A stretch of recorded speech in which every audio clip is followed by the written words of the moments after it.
This is London. You will now hear a statement by the Prime Minister. I am speaking to you from the Cabinet Room at 10 Downing Street.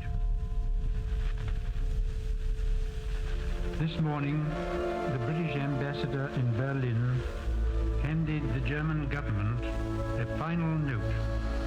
I have to tell you now, this country is at war with Germany. My father asked me if I was truly ready to go to war. He told me that the good soldier kills without thinking of his enemy as a human being. In the moment he sees him as a fellow man, he's no longer a good soldier. And I was a good soldier. God help me.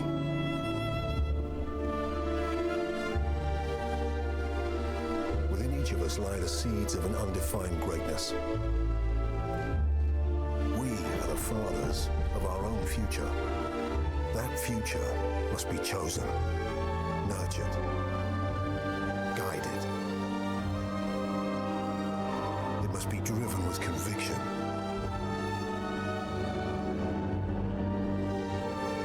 Lest our lesser natures let it stray,